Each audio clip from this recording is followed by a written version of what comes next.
Hey there, it's Dr. Pat, and this is day 2 of the Women and Minorities in Technology Conference. It continues to be a great event. So here's my friend, Taurean Sinclair, Yes. who who was in my session this morning about success, burnout, and emotional intelligence. And one of the things we started to talk about is learning about emotional intelligence being something you want to accomplish and do. What in particular intrigued you about that?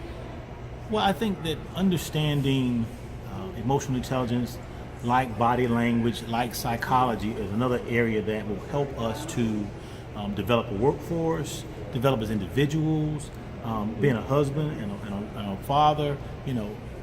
I'm growing up individuals that if I don't properly handle my emotional intelligence, I am setting them on a pattern that could lead them to some unhealthy mindsets, unhealthy practices. So as you began to talk about how emotional intelligence affects us networking, us interacting, men versus women, and even the fact that men are considered to be lower in their emotional intelligence, but we're really not.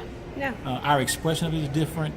And I think that's a place that as a man, I want to become more comfortable. I want to have more understanding because we feel some kind of way as men, we get too much into our emotions. But it has to be something we address. We know how to handle properly. We know how to deal with so that it doesn't overtake us in the workplace or at home or even hanging out with other guys. And so I think it's just an important piece that has been utilized in our society and community. Right, and given how much time we spend with our spouse, with our children, with our friends, and we don't realize, that's one thing I've realized, is how our children are sponges. They follow our path. Absolutely. They mimic our behaviors. And it's important to give them and ourselves the tools. Yes, I think you're absolutely right. And how do we grow into healthy adults? Absolutely. So, we had a conversation yesterday around intergenerational workplace.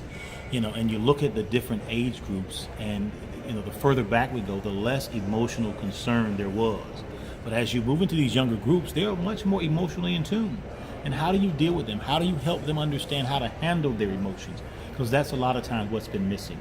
And so your emotional intelligence conversation has just been key to something. And so what I do as a profession in workforce development with an organization called Year Up, we work with 18 to 24 year olds, trying to get them ready for the workplace. And so that's a place that I think we need to do more work in helping them to understand how to handle that. It's setting them up for success. Absolutely. That is something I definitely agree with. And I think that when we're talking to young adults in particular who may not have had that training at home, haven't been around the corporate environment or even how to kind of mask it sometimes, you've got to help them understand how to embrace their emotional intelligence. And this is who I am. I'm an emotional person, but this is how I deal with it.